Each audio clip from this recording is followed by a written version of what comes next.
Doctor साहब, परमात्मा कहते हैं कि दो मुख्य बातें मुख्य रूप से लक्ष्य के रूप में सामने रखनी है।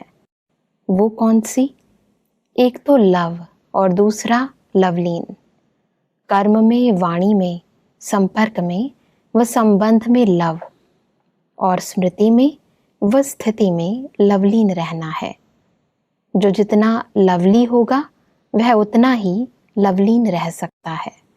ये दो स्थितियां हैं। एक है कर्म योगी स्थिति।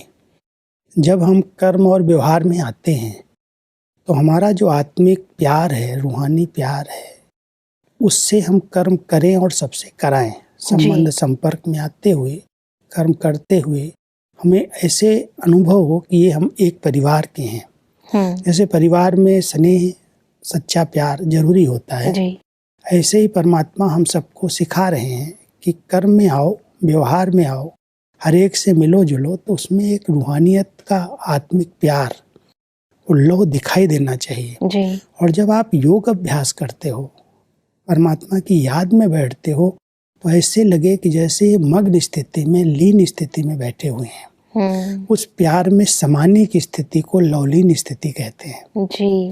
भक्ति मार्ग में इस शब्द को लीन माना वो समझते हैं हम परमात्मा में लीन हो जाएंगे, जी, समा जाएंगे। हाँ जी। लेकिन परमात्मा कहते हैं उसके प्यार में खो जाना, लव में लीन हो जाना, यही वास्तव में लवलीन स्थिति है, समाने वाली स्थिति है। तो जब हम योग अभ्यास करते हैं तो हमारे संकल्प सब इधर उधर से बाहर वातावरण से निकल करके एक परमात्मा के प्यार में समा जाएं और कोई संकल्प उत्पन्न न हो। जी बिल्कुल। वैसे इसमें दो चीजें हैं। एक तो हम कह रहे हैं कि परमात्मा के साथ जुड़ना, इसको हम योग भी कहते हैं। तो योग और प्रेम, प्रेम के बिना योग नहीं हो सकता जी। माना याद कब रहती है? जब कोई का प्यार होता है जी। जिस चीज से प्यार होता है उसको याद करना नहीं पड़ता, स्वतः उसकी याद आती है। बिल्कुल। योग को हम याद कहते हैं। परमात्मा की याद निरंतर तभी रह सकती है जब सच्चा दिल का प्यार है उसके साथ। बिल्कुल। अगर प्यार में कमी है तो याद भी नहीं रह सकती।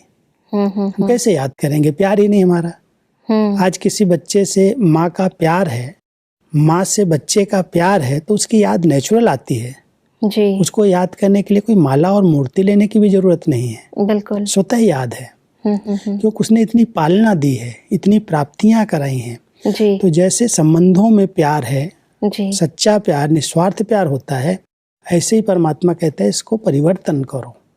उस लौकिकता में विकार और स्वार्थ प्रवेश हो गया। जी। इस प्यार में कोई भी प्रकार का विकार नहीं है, निस्वार्थ है।